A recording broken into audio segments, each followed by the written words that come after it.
Been a bleak Christmas for some South Africans. 5 people drowned while spending the day at sea. The National Sea Rescue Institute responded to a number of requests for assistance at beaches across the country as holidaymakers flocked to the coast. For an update, we're joined on the line by NSRI spokesperson Craig Lambinon. A very good morning to you, Craig.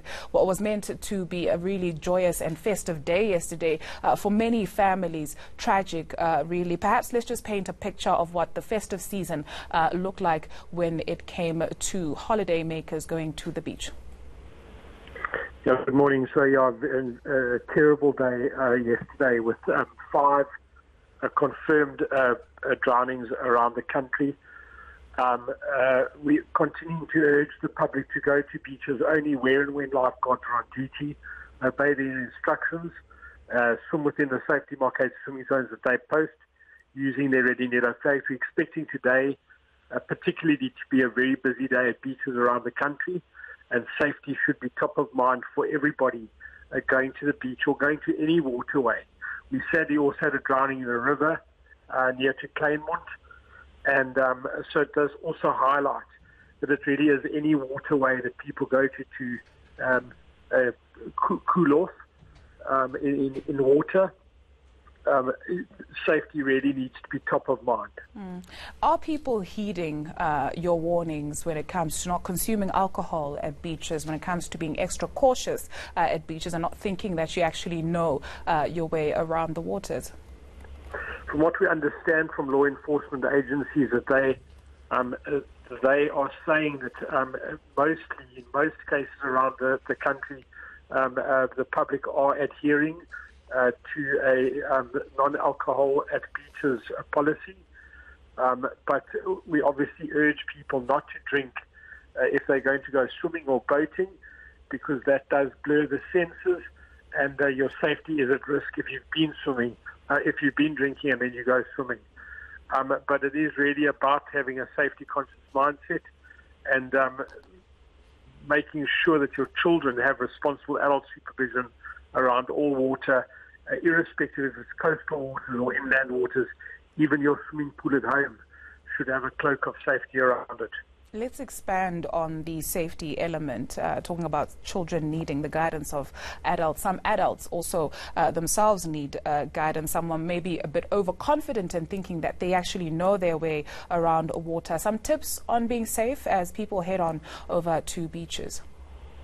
Yes, we are still experiencing the spring tide. The spring tide peaked on Saturday afternoon.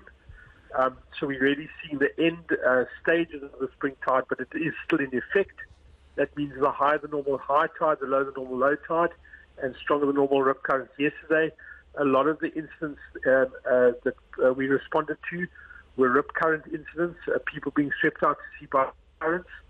But if you're at a beach where lifeguards are on duty, they're looking out for the rip currents. So even the adults who go to the beach, if you don't know what a rip current looks like, so long as you're swimming within the safety marked swimming zones that the lifeguards post, using those red and yellow flags, that's the safe area. That means that it's free of rip currents there. That might move during the day, depending if a rip current forms there, because rip currents do form at different places constantly throughout the day.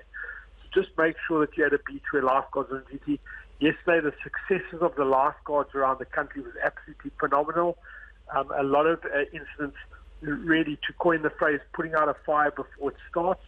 The lifeguards responded to a lot of incidents on beaches yesterday where people were really saved before they got into real difficulty.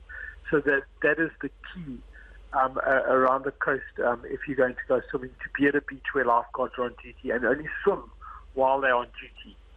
Craig, do you perhaps have an update on us on a number of people who have gone missing on our beaches or our rivers?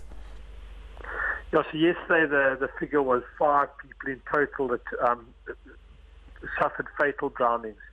And that's obviously for that to happen in one day, but add to that on Christmas Day. There were 2 incidents as well yesterday, one at Jeffreys Bay and one at Lambert's Bay. The NSRI's pink rescue boys were used to rescue people. In both cases, they were successful.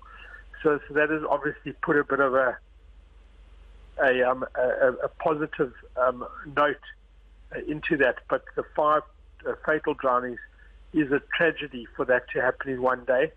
In most cases, it happened where lifeguards were not on duty, and that just really highlights the emphasis on people going to swim when the lifeguards, where the lifeguards are on duty.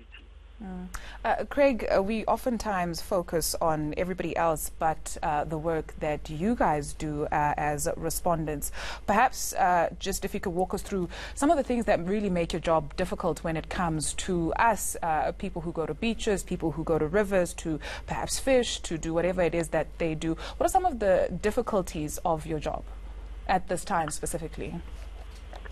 Yeah, so at this particular time, there are literally thousands of lifeguards on duty at beaches around the country. The NSRIs, we've now got just over 1,000 volunteers that we all on high alert as well to respond. Obviously, the NSRI volunteers are on alert 24 hours a day. And then it's a massive deployment of services that respond with NSRI, with the lifeguards when there's a call-out. That includes the government health EMS, the private ambulance services, law enforcement agencies, the police dive unit, fire and rescue services, divers. So it's a massive response to any emergency. And obviously, the main priority that everybody has, all law enforcement agencies, lifeguards, NSRI, police, everybody, we have one goal only, and that's everybody gets to the waterway that they're going to enjoy the day at safely, and they leave at the end of the day all together and safely. And that's our mission. So really, when you are with your family at these recreational waterways, beaches or inland rivers, lakes, dams, even the inland swimming pools, approach the emergency services, the law enforcement agencies, lifeguards, for advice. Know the area that you're going into, know the dangers of what you might experience, but by approaching them, you can ask them for advice, and everybody's out just to help each other out. Craig, thank you to you, everyone on your team as well, for keeping us safe.